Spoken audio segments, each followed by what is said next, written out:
Hello everyone, welcome to episode 7 of the Ben and Jason Videocast. I'm Jason. I'm Ben. And in the middle, welcome back to the program, Lauren. Thanks for having me. Welcome, Lauren. All right. I'm back. This week we took a look at the 2010 Martin Scorsese film Shutter Island, starring Leonardo DiCaprio and Ben Kingsley. Ben Kingsley plays our typical villain, if you could call it that. Maybe he is, maybe he's not. But he fits the part of a psychologist. Yes. Yeah. Some actors... Sorry, Jason. And speaking of psychologists, let's give them a rundown of what this movie is about. Leo is a retired U.S. Marshal that has been called to an insane asylum that is located on Shutter Island to investigate a missing patient. A missing patient. A missing patient. DiCaprio's character is Leo, and he goes into this island as rough and gruff as he can be, just like any other investigation. Hold on.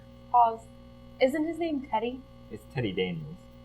Teddy Daniels goes into this investigation as U.S. Marshal on the island as rough and gruff as he was in the war. And he takes no names and takes no prisoners. But as the film progresses, he slowly starts to unravel his own mind. A mind that cannot be undone. Quite literally. Mark Ruffalo plays his sidekick, partner, throughout the whole movie, and this was not his regular partner. And there was a couple questions throughout the film that was asked, how long we've been working together. Well, and it was told at some point that, I think in the very beginning, he actually said that they didn't know each other. That they got randomly assigned or something to that effect, which we all know would never actually happen. You're never going to work with someone on this big of an investigation with someone you don't know. Well, I mean, you could. You wouldn't. No. And it's told, I guess, pretty early on, though, that he had lost his wife and 3 kids. Leo's character. Teddy.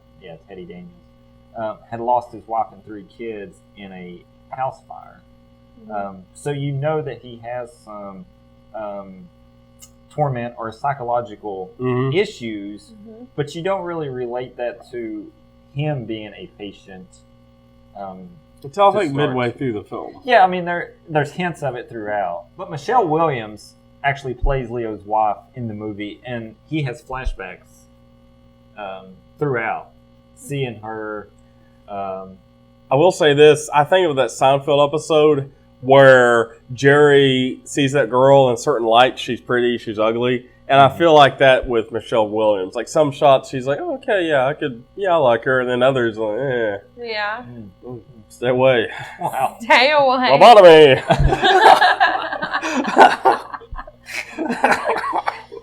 That's what we all need.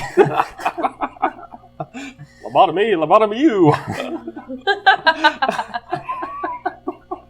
As he's investigating the missing patient, he's actually interviewing other patients and trying to get info on what might have happened or if they had seen anything. And one of the patients, she tries to take a drink of water and there's no glass. And then sets it down and he sees the glass being set down. So that's an indication that something is not right with him. Yeah, as we see it.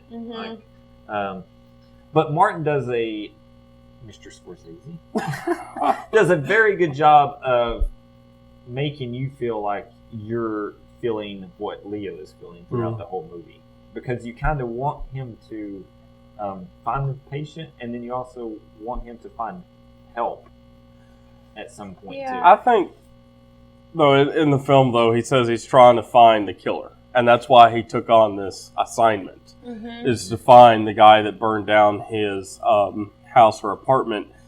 And so that's the hidden reason he is. But, he kind of does, but it's an exaggeration. Like the guy that supposedly burned down his apartment or house is this really scarred, evil-looking villain type. And it just, you can kind of look at it and go, well, that's kind of unrealistic. I mean, it's almost over-exaggerated. Yeah. And when he walks in to see the killer of his wife, there's a fireplace. Mm-hmm. He's smoking a cigarette. He actually has Leo light it for him. Mm-hmm. And that goes back to the whole, his obsession with not obsession, but the key symbol of the fire throughout the movie. Yeah, and another key symbol, though, is the music that's playing. There's a piece that keeps playing by Gustav Mahler, and this music is playing on the record at different times through the movie with him talking to the doctor. A flashback to him in the war during the Holocaust. So that little tidbit, like throughout, really makes it, I guess, continuous. Mm-hmm. I didn't know that. Did you know that? I don't think I realized that. No. You didn't know it? No. Well, the more you know. On a scale of 1 to 5, Ben, what do you give it? I'd give it a 4. And I'll tell you why I give it a 4. I love the period pieces. I love Leonardo DiCaprio's character, and I love all that. But I feel like, in a way, it was rushed at the end. And what I mean by that is, I wish they kind of drew it out a little bit and kind of showed him getting lobotomized, and maybe a scene to where he accepts what's going on. Maybe sees his ex-wife kind of nod or say something that it's okay, or that you've made the right choice now. Now she can be forgotten for good because he's always remembering her throughout the film. He can't. People's trying to tell him, let her go. Can't. And so I think that would have been a neat little scene to put in. But don't you think that's part of the punishment, though, of being there, is not being able to forget that? Because that is his punishment. Because that he has to live with. Yeah, because he's the one that killed his wife and kids, and he. But we don't know that he killed his kids. We just know. No, not his kids, but we know that he walked in and seen that his kids were drowned, and that he took the life of his wife. And that's something that he has to live with, because all of a sudden your world gets turned upside down. And so I think that's part of the punishment, though.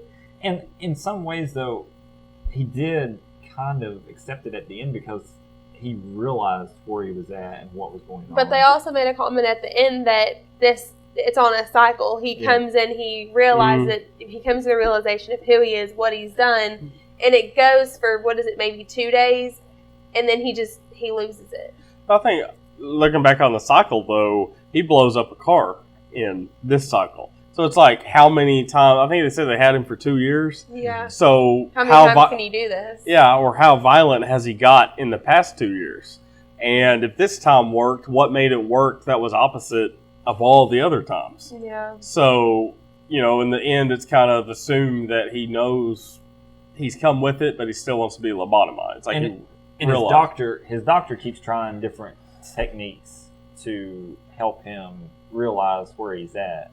And this was supposedly one of the biggest acting portrayals that the facility had ever done, to allow a patient pretending to be a U.S. Marshal. What a great idea. Yeah. I mean, you can be whichever you want to be. But I think he was a U.S. Marshal, and they're just allowing him to, participate in that life again. I'm glad I'm a YouTube host. Oh my God! All right, so 4 stars. Yes. Lauren? I'm gonna go 4.5. I love the movie. I think, kind of like how we talked about earlier, it's a movie you can watch 10 times, really, and literally, no exaggeration. The 10th time, you're like, oh, what the fuck? I didn't see that the first 9 times. Yeah. So it's almost like a new movie each time you watch it, and Leo is literally one of the best actors in the world. So between him and this storyline, what really can go wrong, So 4.5, not 5? No, I don't know. Jay, what'd you give it? Yeah, well, yeah. I'd give it a 5. Yeah? Because I love psychological thrillers. Our fans know that. But thank you, Tom and Toledo. But I think it checked off all the boxes. Psychological thriller, amazing acting from the whole cast. Yeah. You know, usually there's like one or two in that there are just that's outstanding. yeah, and this one had like everybody from Leo to Mark Ruffalo, Michelle Williams, The extras. the extras in the background, the CGI, the boom mic guy, The gaffer.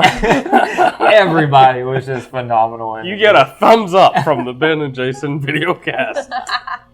But like Lauren said, though, you can watch it, or you should watch it multiple times to pick up on different things. Much like our video cast. Well, that'll do it for episode 7 of the Ben and Jason Videocast. Be sure to leave a comment, like, and subscribe. And we'll Scorsese you later. Till next time, I'm Jason. I'm Lauren. And I'm Ben. We'll How aggressive. Scorsese you later. We'll see you later. Bye. And I'm Ben.